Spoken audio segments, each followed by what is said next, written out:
Esports, because remember, if Top Esports lose here, they're in free fall. Yeah.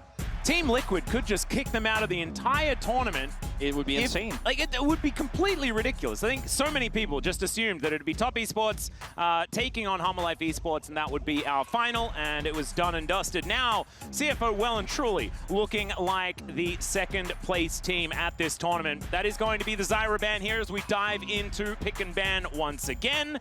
Yeah. Checking things out, of course. No more Alistair for Kaiwing is probably good news. I think so. The Zyra ban, I mentioned it in game one.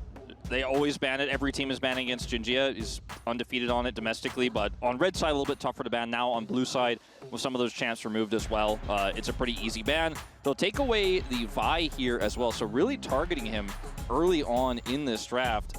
And I do like that, but there's so many other factors here we do have to consider. Driver also being subbed in here means you're thinking about a different set of champions for the top lane. Yep. And we've seen this, you know, tried and true method work very well for CFO. That's why they're one of the teams that's actually already in the bracket stage. No, exactly right. Their utilization of this top lane sub has been absolutely fantastic. The fact that, like, there's no main top laner. It is just the game one top laner and the game two top laner. It just feels really, really cool. The Ashe going to be taken away from Jackie here, continuing the pressure towards that bottom side of the map, and it worked very well last time around. We'll see whether it is going to be like, you could throw out a Skarner ban if Kanavi doesn't want to play it, but of course a first pick Skarner would make a lot of sense if it isn't banned last year by Choi and the gang. When it comes to their side of the bans. It's interesting to see the Vi ban too, because you're on blue side, you can make a bunch of different compositions with it, and it is Kanavi's most played this tournament. He's played it twice, everything else he's played a single time.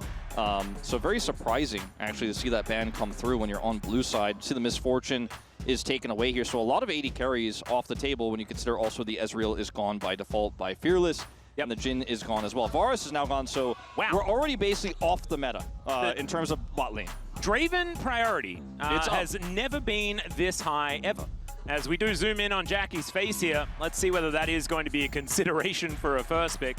It is a dangerous one, as of course now we're in the territory where, you know, things like Zeri start to crop up and stuff like that. I would love to see Zeri, not necessarily as a first pick, but in a comp for TES, because I think their team fight is incredibly strong. And Rumble will come through here, which will give 369 the opportunity to win most lane matchups here. This is the scary part. Is left up, though. They banned the Vi, they banned the Zyra, first pick the Rumble, and now they get hongQ's Azir, and JunJia gets to play Skarner. So Rumble, that's a great start, but they also got two amazing picks on their side as well.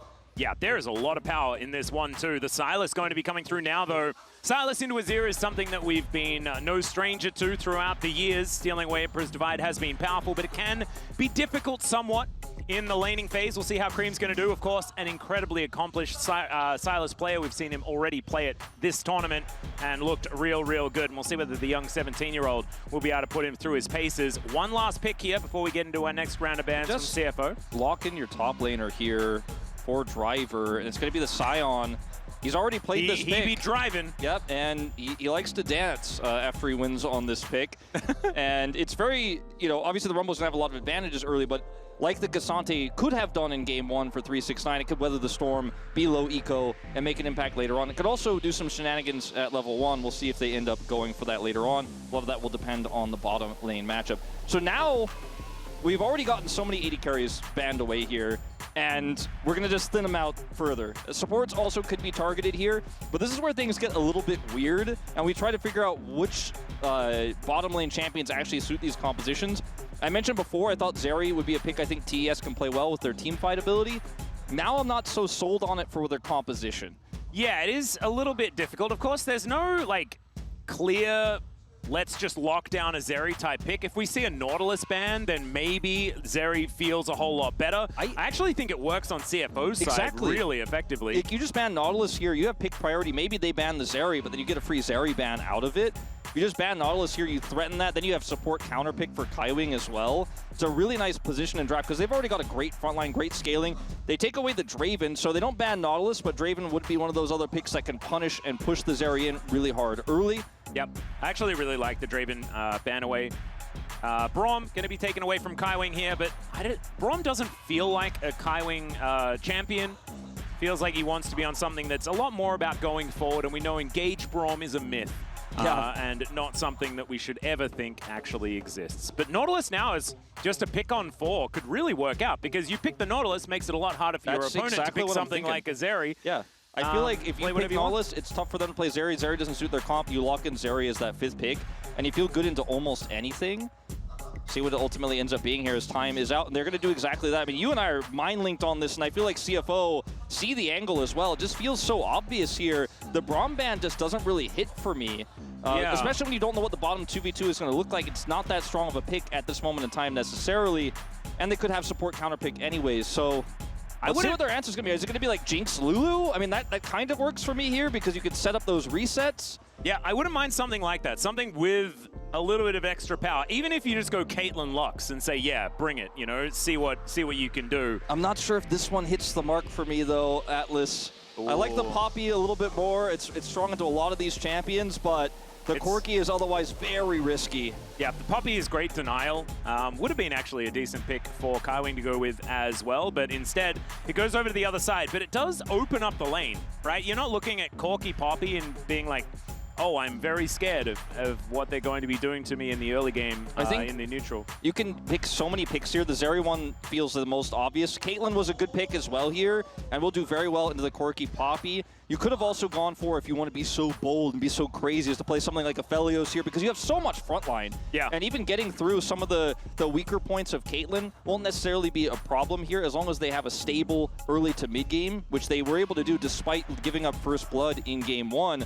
The one thing I'm worried about with the Caitlyn is when she's at her weakest is when some of these champions here for TS are going to be at the strongest. Right when Corki's hitting his 2-item spike, when Sylas is going to be looking to big skirmish, he's got a lot of great ultimates to steal here in this composition. So that's the danger point here, I feel, for CFO right around the mid game. But the scaling with this, when Caitlyn starts to really get online and the Sion becomes unkillable, the Skarner becomes unkillable, hongQ's damage is insane, you can start matching in sides, that's when things get really scary for top esports. If they fall behind like they did in the mid game in game 1, I feel like there's no way out with this comp. It is really difficult. One of the things that I will draw your attention to is the fact that last time we had that 3-threat comp that they've been really good at playing around. This is definitely 2-threat, and unfortunately it's kind of 1.5 threat when you're talking about that mid game that you were saying. And they've got like 1-item power spikes to come in, like the Rumble getting Leandri's, things like this. You've got the 2 items to come through from the Sylas. It's so scary. You're exactly right. Like the mid game spike on top esports' side is so scary.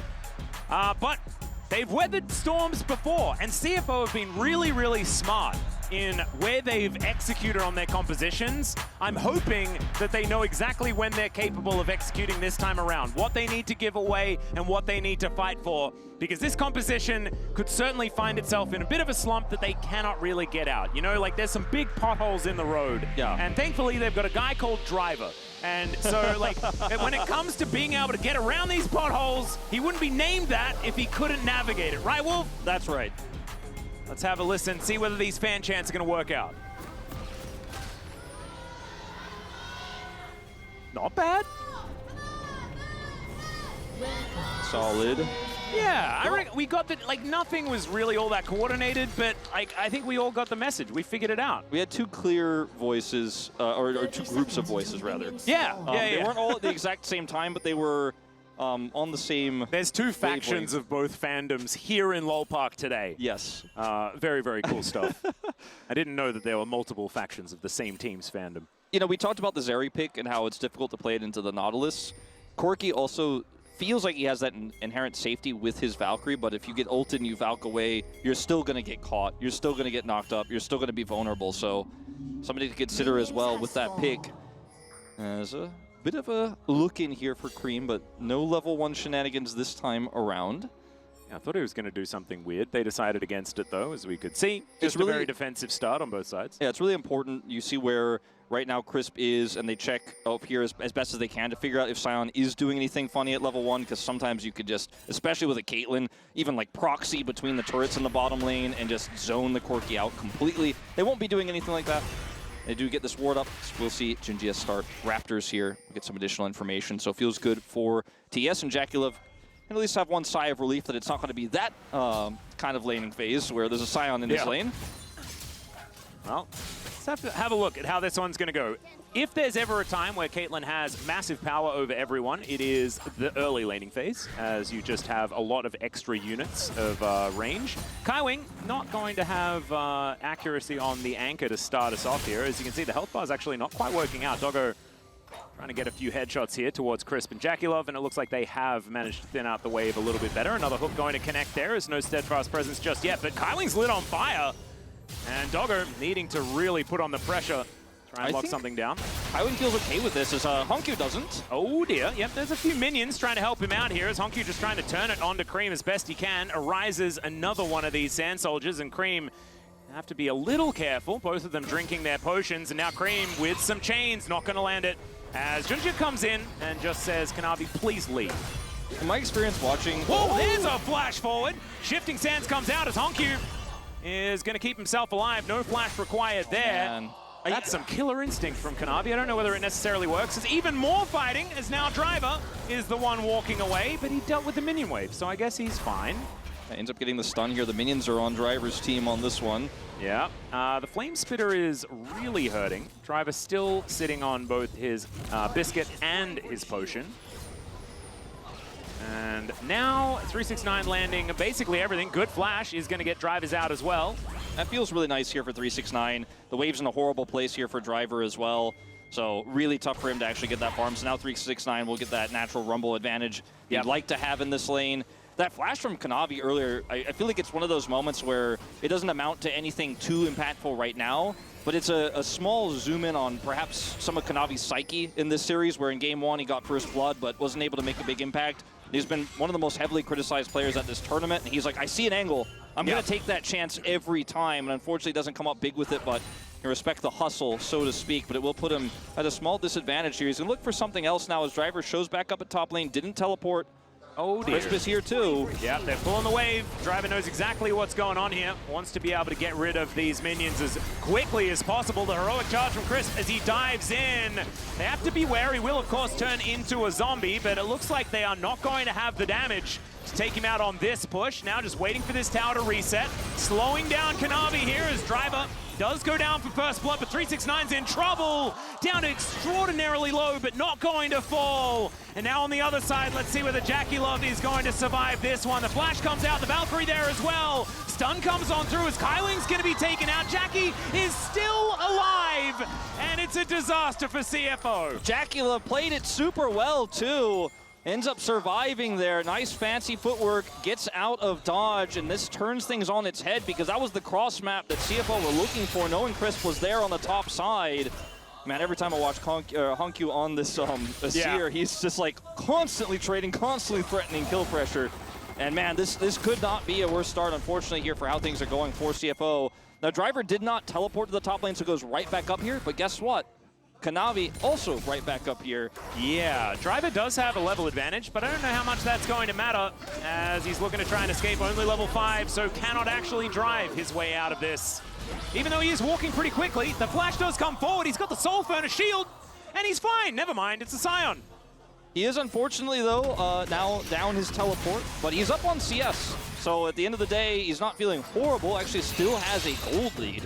After being killed there on the top side because of that CS advantage. So many minions were dropped by 369 trying to actually execute on those plays. So and he only got an assist, right? It was Kanavi that grabbed the kill. So the gold lead is in the jungle, so it is still there, but not going to be felt as much in the lane. Yeah, I mean, Kanavi obviously took some of his minions too when he was proxying there to set up the dive as well. And things went really bad there on the bottom side, and JackeyLove is going to get a bit of a free pass here in lane, which is one of the tougher parts of playing Corki in this composition, is dealing with that Caitlyn and the potential pressure of the Skarner, but he played that bottom side dive so well that now, you know, he's got a gold advantage. Things are going to be feeling a lot more comfortable. He's already got his Sheen picked up, and that's a good boon for him. Oh, yeah.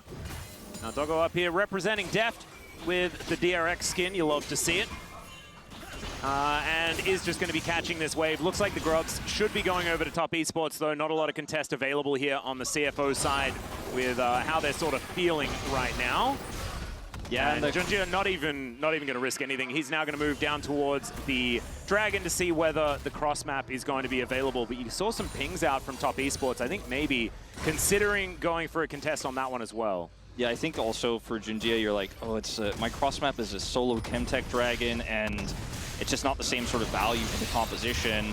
Ooh, Chain's going to come on through here as the Emperor's Divide comes down. Creme grabs his own, but Kaiwing is going to turn up. JunJia doesn't have the Impale, but is at least going to get the flash out from Creme, who's playing real fast and loose. Hook, oh, just barely dodged out of the way from, and Creme not going to find his Emperor's Divide. And while it is delayed, we do have a bit of a lane swap, right? In that JackeyLove has gone to the top side here, pushing into this Sion. Unfortunately, Driver doesn't have teleport, so he's lost a lot on the rotation over. And, you know, JackeyLove is just happy to sit here and hit a Sion and continue to generate gold. They still haven't taken the Dragon bottom side because JunJia went for that play towards mid, which was unsuccessful. And there's just not really a big cross-map opportunity here because Rumble can deal with this Caitlyn pressure a lot better. It could even just equalize the wave to ensure safety here. Everything is set up way better on the map this time around for top esports, so they're just kind of chilling. And this is exactly where you want to be before you hit that 2-item spike on your Corki, before Creme starts to come online, and you could really punish that Caitlyn. So in this second game, things are going according to plan, finally here for top esports. Yeah, it's really interesting because when it comes to scaling, I think that you'd look at the CFO draft and be like, oh, if you get to ultra late game, it's going to be a disaster. As JackeyLove, once again, utilizing a really nice Valkyrie to get himself out of the way. But now, JunJia going to come in. And Jackie, no mana, no hope. Barrier not going to work out. I don't even think whether that Impale was necessary as Driver, once again with a phenomenally timed shield. And Kanavi, even with the ulti, is not going to be able to lock down any kills. Kaiwing getting himself out of there as his depth charge is stolen away.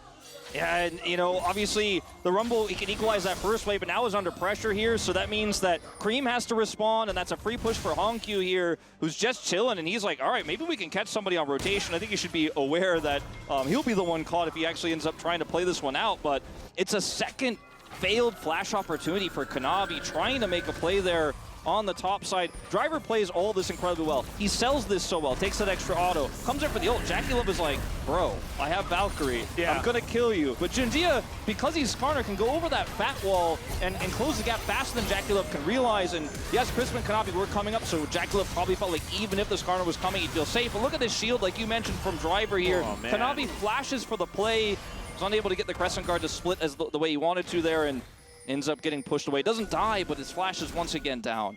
Yeah, so close. Bit unfortunate, but I just love how Driver plays this. Right on the edge on this Sion every single time. And he's absorbing all of this pressure. Creme now diving forward, does have that depth charge, gets the double knockup, which is really nice, but he gets one in return. There's the Emperor's Divide, and he's pushed into the turret. hongQ will gladly take that kill. As Jackie not there for the follow-up damage. Kaiwing is just fine, over half health. Still remaining on this Nautilus as top esports are getting pushed away, and CFO, even as we start to get towards the mid-game, that's the time where they're starting to pick up some control. Yeah, and hongQ is just hard farming.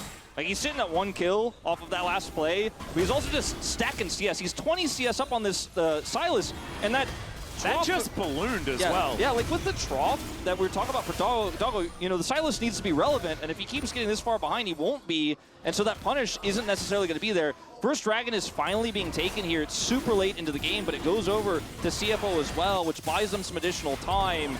Going to be Chemtech into Infernal here. And man, things went from great here to really mediocre, unfortunately, for top esports. Now behind on gold as well in this game. They can certainly still come back with a good team fight here on these upcoming objectives, but it is looking tougher and tougher. And if they go for that big fight and fail it, it's looking like a 2-0. I mean, things could not be more on a knife's edge for them. They have to make some proactive play here to get back in the driver's seat. Yeah, and I think they need to get items in order, right? Like we mentioned already, it's about item spikes here for top esports. You need that Trinity Force there, you need the Dash Cannon in, and you need the Leandries completed here for 369. And then you'll be so extraordinarily strong in a lot of these fights. But right now, it's not necessarily there yet. And as they sort of fail to act on these moments, that's when CFO starts to build like the first defensive item for drivers. Kaiwing? Hello? All right. Just hopped over there, activates the Hex Flash, and somehow it kind of works out as the Peacemaker comes in. Kaiwing down to 100 health. I'm still confused. I mean, I think they wanted to make a play there, and they were like, okay, Crisp is probably coming. Let's wait and get some more information. A little bit hesitant there, though, means that nothing really comes of it, and it was not the most ideal for Kaiwing. Is 369. Yeah, well, Drive is driving, and he's still driving. He's driving.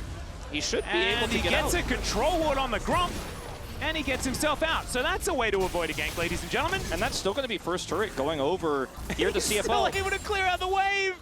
Oh man, I have a feeling I know which streamer he's been watching. As JackeyLove going to be able to clear him up. And the turret does, in fact, fall down, so that is going to be first turret blood going down. And the That's kills actually also over to TES first, so feats of strength, 1 each. So that was really impactful, actually. They didn't get the execute there or didn't escape and decided to proxy that 1 extra wave because that allowed JackeyLove to get that Feats of Warfare stack to actually secure it. Because otherwise, with that turret going over, it looked really good for CFO there, but that was actually a really important moment there. JackeyLove picks up the gold and gets his team Feats of Strength. So big win here for Top Esports after what looked like just a bit of shenaniganry there and a really nice macro play. Ends up kind of backfiring, unfortunately. Still, though, you know, he was able to make it look cool. Give a shout out to Baus. Yeah. I like it. As soon as Sion gets picked, it's where your mind goes to, but not a lot of the time do you have the actual plays that he makes also somewhat replicated. It may be in danger here. Still has his flash. Yeah, JunJia going to be able to come over and steal away the Grump that does now have a control ward on it. That control ward valuable here because he knows he can kind of just hang out as they clear this wave. Yeah, ace in the hole coming on through. JunJia going to be able to take that one down. So now, let's see whether the 369 is going to be okay as Keith's verdict going to get channeled. And Crisp says, no thank you. It's the second time Crisp has bailed out a dive target as well. Unstoppable Onslaught is not available, but it is for Creme, who is going to be able to take him down with the Kingslayer. Driver, will he be able to find a few autos? Does find a few cheeky ones, but otherwise not too much more to happen. These are the kind of moments, even though they've been a little bit sloppy, a little bit odd here, that Top Esports need to get back in this game. Huge wins here. They get Feats of Strength. JackeyLove picks up the kill. They pick up a kill there onto the Sion again. They stop the dive topside. Great rotation from Crisp, knowing 369 was a potential dive target there. I mentioned he came bottom lane just moments before to stop that dive. The weird shenanigans with Kaiwing now saves 369, makes sure that dive is impossible. He can get that farm in. Has his Leandries online. Kanavi here, you know, is making a lot, like, he's making a lot larger impact than it looked like he was going to with some of the early plays where he was close to making them. And Creme is about to be on that first time, actually, in fact, just picked it up. So this is where TES really hit their stride with this composition. They're behind on gold, but they can change that in these upcoming objective fights. Yeah, and they need to. This is the best part, is the fact that they have 6 grubs. So that is 2 feats of strength, or 2/3 of a feat of strength that they've picked up already as far as those objectives. And they're hitting these items exactly a minute away from this dragon that's coming up. It's going to be Infernal. That's a great one. And as we have a look at the MasterCard Lane Economy snapshot, it is still going well for CFO, but the top side of the map might be where TES can find their ways back in with this Rumble that now has his Leandries. Try and cut down Shelly in that pit. So let's see what does happen as Driver. Yeah, he's a silent. Yeah. Ooh, Chain's going to miss. He's got the Swifties as well. You can see how live he is on his feet right now. Yeah, he's got a lot of magic resistance as well. He's ready to play. Yeah. When I was watching Pacific Rim, you know, I thought that they were a bit lumbering, a little bit slow, but this guy making it look fast. As Creme is just going to walk away from him. Yeah, he's respecting it. Dragon spawns in 5 seconds here, though, and this is where I think Top Esports really wanted to make that fight happen, right? The final feat of strength will be theirs, so they take it. And, you know, this is where the comp is really very strong. Ooh, Doggo. Wow, that is a big old chunk there from JackeyLove, who now does have his Trinity Force completed. hongQ, he's got his Sun Disc set up. He's trying to control bottom side prio here so he can wrap around the way he wants to, but now Top Esports are on this dragon here. And yeah, JackeyLove doesn't have 2 items, but he's still got that Triforce. He hits hard. Haven't done a lot of homework though. Doggo and Kaiwing now unseen. They get the depth charge. It's a double knockup, but it's really nice. But the interruption comes in. The Impale is so good. Chris Blast so incredibly long though, as Kanavi will get taken down in the end. Knockups are plenty here as Driver tries to get himself out, but the DPS from Top Esports is too high. They win out in the fight, and it is going to be the smite actually landing in favor of CFO. I thought maybe in the chaos Top Esports was able to take it down, but those feats of strength are still live. Yeah, still live. Not actually fully secured just yet here by the side of Top Esports, even though they end up winning the ensuing fight. Take a look at that flank though from Kaiwing and Doggo, as well as that TP coming through from the Sion here. As you can see how low it gets, but it is smoked by JunJia. Driver's on the backside here, and 369 just isn't able to really do damage. But at the same time, all it takes is a big turn here, and JackeyLove is just doing free damage. The target selection a little bit disjointed here on the side of CFO, and even though it was a big Emperor's Divide in terms of targets hit, it didn't hit the big one, which was that Corki that is still able to layer all that damage. So now JackeyLove hits the 2 items. He won the fight without that Muramana. Now he's got it. He's one big tier stack away from actually transforming it as well. And now Top Esports are really hitting their stride. Despite, again, having a small gold deficit here, looking very good. They gave the objective, though, critically. Yep. Now looking to actually get that final one to secure the feats of strength here. Yeah, Kaiwing moving on over, but I don't think there's going to be any commitment. I think this is smart from CFO, identifying the fact that, yeah, this is Muramana completion, the transformation there from JackeyLove as well. Drive is in the bottom lane. There's no way for them to get anything done, and some crucial flashes were utilized in that last fight for CFO. So they give away the feats of strength. Doggo still wanting to position himself in this mid lane to try and take this down as another engage from Kaiwing as he just walks it off. The Peacemaker's fantastic, and they take down the turret. That is a big deal here for CFO, especially if they can get away Kanavi a little bit too late on the wraparound. This is a very close game still. I think one of the big things to mention is the lack of grubs for this Azir too. So if left in the side lane, isn't really going to be hitting super hard, despite the fact that he went for a Nashor's Tooth. Like, he will hit decently hard. He is Azir in a side, but it's not like he's going to be making the turrets disappear in 2 seconds like Azir would be if he was the one who had the 6 grubs on his side. Yep. But I think that the game here is where Top Esports want it, but they need to keep it there. In a one-loss team fight, one mistake, one catch, JackeyLove's bounty goes over, and then suddenly you're feeling really good about CFO's chances. The gold is even, and Top Esports need to wrestle control here in these next few objective fights. We're able to get this Herald. They can pick up some gold potentially here off of this wave they're stacking onto this turret. All right, Kanavi is going to drive that one into the turret. As now JunJia looking for an opportunity. Should be able to find an Impale, but can he stay alive as the Equalizer is just cooking him? However, they just take down Jackie. The Keeper's Verdict gets rid of Kaiwing, but a lot of the damage has already been done. It's a 1-for-1. They don't manage to take out the turret. An ace in the hole. No one really wants to tank that one. Is hongQ going to be denied here by Crisp? No real punishment, though, as the Azir was just fishing for an opportunity. CFO, it's a 1-for-1. They keep their turret alive, but the charge still does a fair bit of damage. I feel like the damage done to the turret is significant, but losing JackeyLove and that shutdown going over as well really puts a big grind to a halt to your gears here of controlling this mid-game. And they look for this pick on the JunJia. Unfortunately, JunJia is like basically the most fed member here for CFO. He's very difficult to kill. Ends up getting the shutdown as well onto the Corki here, and they don't end up getting the turret. If he was able to isolate anyone else in the front line with that charge from the Herald, I think it would be a good play here, but maybe should have slow played it to try to siege the turret instead, and they end up getting punished. Well, you can see Doggo still parked in this mid lane, catching wave after wave, as he does have his turret still up. A little bit dangerous here for Jackie, as we can see, but he's got barrier and flash. Unfortunately, wasn't able to use them to keep himself alive in that last little skirmish. And Arakan is going to be on the rift here in a couple of seconds, so even more options here as far as these objectives to fight over. It's Ruinous this time around as well. Wolf, is this your first time casting a Ruinous Arakan? Yeah, it actually is. Well, I'm glad to get my flowers finally. Yeah, here it is. Yeah, I'm excited for it. And see when that fight will occur.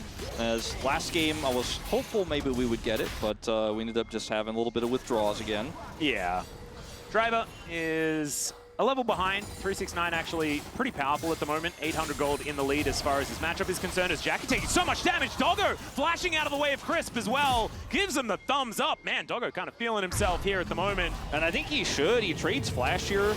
Oh dear, Jackie in trouble. hongQ gets the barrier around. There's the anchor to the head to take down the Corki. I mean, hongQ, he's already pretty big. He would love a little bit more gold, but I think he's still okay with Kaiwing picking this one up. That's no Corki on the map here, as Dragon is up for CFO. And they're looking to take it here early. No real response, no way to get in here. Vision control right now for Flying Oyster means that there's just no way Top Esports can contest. There's no topside objective for Top Esports to take either. So a big win here. Oh, Drive is driving. He's this driving. is a big moment. Gets the knock-up, gets another knock-up, and Creme's going to take some damage. I don't think he's going to die. Of course, the Kingslayer is available. The Driver is still just being frustrating. chasing after him here. He's got his rook urn completed. I mean, he's so tanky. He has so much magic resistance. It's hard to actually side lane against him. And if you get full comboed with the ult into the fully charged Q, you're just like, oh, that's half my health bar. He doesn't even have his Titanic Hydra completed yet, which was his second. I think it was like Warden's Mail into Titanic Hydra last time around. And he does so much damage. You just destroy minion waves as well. It's really, really Creme cool. is doing so little damage to him. Yeah. So it's not like you're like, all right, finally your combo's done, it's my turn. As this is a great play from Doggo. Fantastic movement. Flashes there as well. Crisp trying to look for that play. And because of a greedy recall here for JackeyLove, he's taken down in part due to that great play there from Doggo moments before. So this is a huge pick which leads to Dragon. Well, now let's see what's going to lead to an Otacon take. That's the question. As the turret does go down, that is a lot of space being bought here by CFO.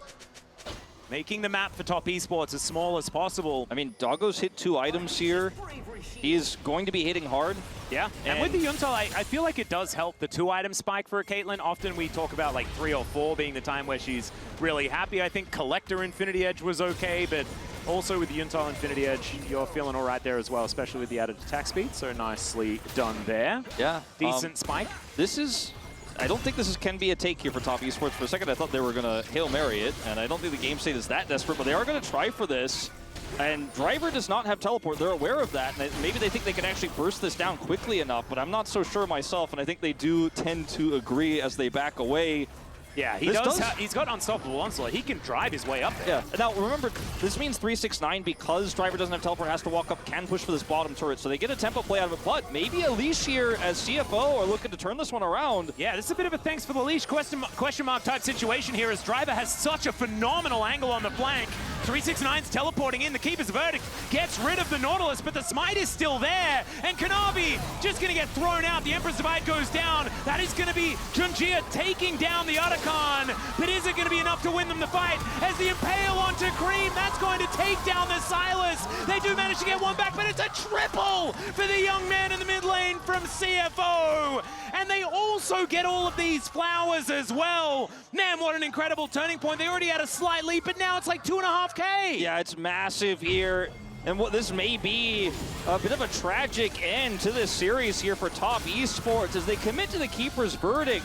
But unfortunately, they don't get the target that's really going to be a game changer and Kanavi's here. in there by himself. Kanavi's by himself because he knows they burnt it so low. He has to be there for the smite fight. He inevitably loses here. The equalizer is decent, but there's just not a lot of follow-up, and it's so late because 369 didn't have a great ward to teleport to where he could make an impact instantly. So yes, he has the slow teleport, comes over, the new teleport is a little bit slower, gets in there, doesn't actually have the ability to impact the team fight, and end up losing out. And knocking a Nautilus away isn't really going to stop the fast burn on the Otacon there that CFO had, and Top Esports end up losing out in a huge way here. Yeah. And it's kind of nutty. I actually really loved the trap wall from Doggo, making it really hard for them to get in regardless of what was going on. As Kaiwing looking for another opportunity. Oh man, Kanavi just thrown into the wall, does get down the ulti, but now he's looking to try and go in crisp on an angle, wants to try and find a priority target. He gets hongQ, gets him into the wall, and he should be taken down, but he goes golden before anything can happen. Driver going to be taken out, but JunJia is so tanky. Driver is now the zombie mode, pushing them away here, and Doggo is still deadly on this Caitlyn, but a much better fight than what it could have been for Top Esports. Crisp? Oh, Crisp not going to die to that one. He's Poppy. No Collector. And, you know, he is going to live. He is very tanky.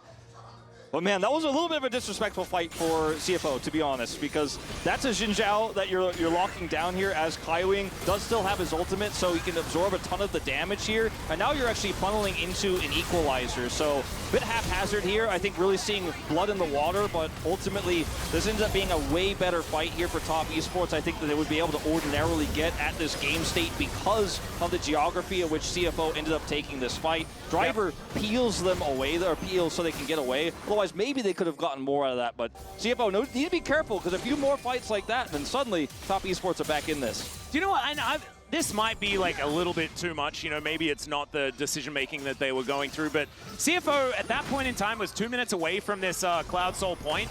You can kind of just throw something out there and see what sticks, right? They already had a lot of control. There wasn't a lot to fight for at that moment. And so now you can see all 5 of them back on the map, still with a lot of control.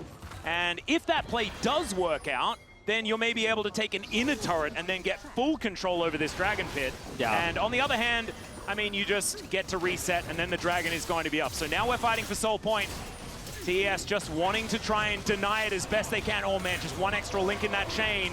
And it would have been a good one. Crisp spotted on the flank angle as Kanavi in there. The Sand Soldier's doing some work. Creme with the Emperor's Divide already hijacked. But JunJia just gets rid of him. They dive on top of the Sylas. The Dragon's still at 4K as the fight continues to break out. Kaiwing should be eviscerated, but mid for support you'll take. Driver's still extraordinarily low, and that's the Dragon denied as it goes over to Kanavi. It's once again another 1-for-1 as JunJia looking to try and pick one off. Crisp could be the target, takes a boulder to the noggin, and hongQ gonna push him away. So some Alcove Gaming not gonna work out here for the Poppy as CFO will grab a straggler. That was such a great collapse onto Creme from CFO.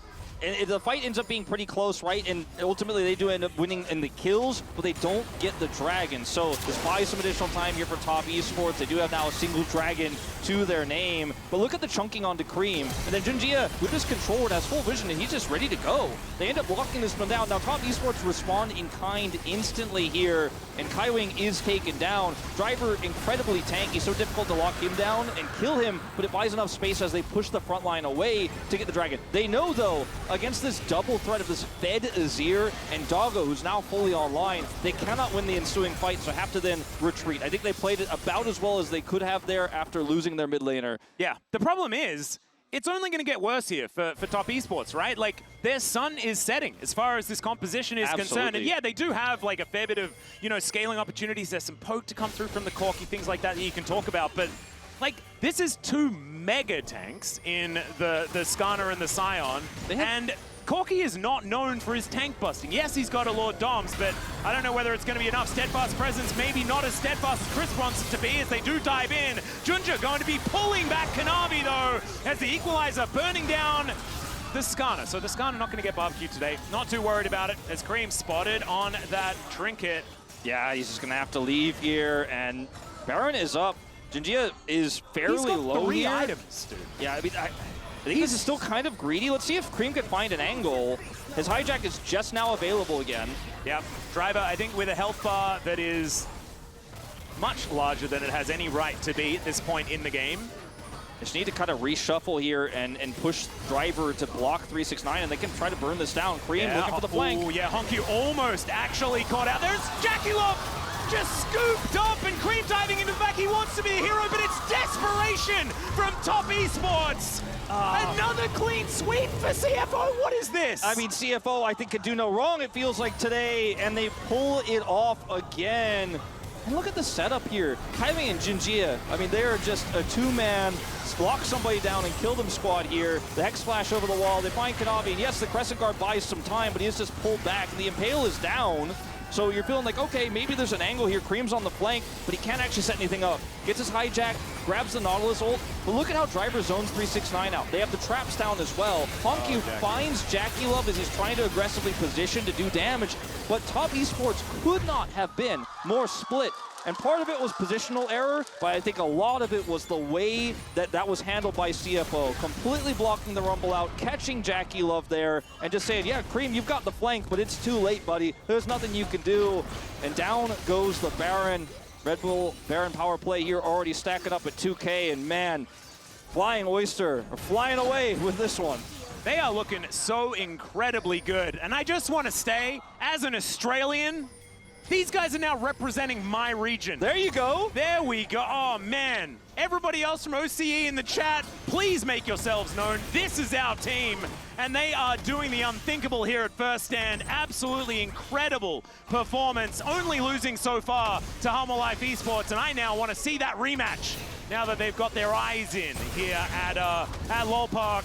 They're going to be taking down some inner turrets, and it looks like they're dotting some I's and crossing some T's. Is not going to get stunned up. Is this Sion? Doesn't really mind about it either because he looks pretty immortal. Is now just zoning away JackeyLove, and hongQ! He finds him! No flash can get you out of that one, and he goes golden to keep himself alive. They get a couple. There's a keeper's verdict from Chris, but unfortunately, he's not able to read the verdict. That is CFO that are capable of doing so. They're the last men standing. They get to write the history this time. as minions getting pushed in. I think this is just going to be the Red Bull Baron power play that wins them this series. It's looking like this is just the end of it. CFO, a huge performance here today, taking out Top Esports in a dominant 2-0. Also locking KC into the semifinals, a huge win for them. They were already locked in themselves. The stakes were not on them. They were on the remaining teams, but they played like it mattered, like this was a semifinal match. And man, Kaiwing was the only one to die in that last team fight. He took his hands off his keyboard, put him on the chair, and he had this big grin on his face because he knew it was over. He knew they took out old rivals here in Top Esports. And man, this team has gone from strength to strength, I feel, in some ways, but it's been incremental improvements throughout the entirety of First Stand. And that's the dance we've been waiting for. There he is. Oh my God. What an incredible performance here from CFO. But it is now time for us to go to a short break. Before we come back, no one is eliminated yet. All right, break time, then the final series of groups.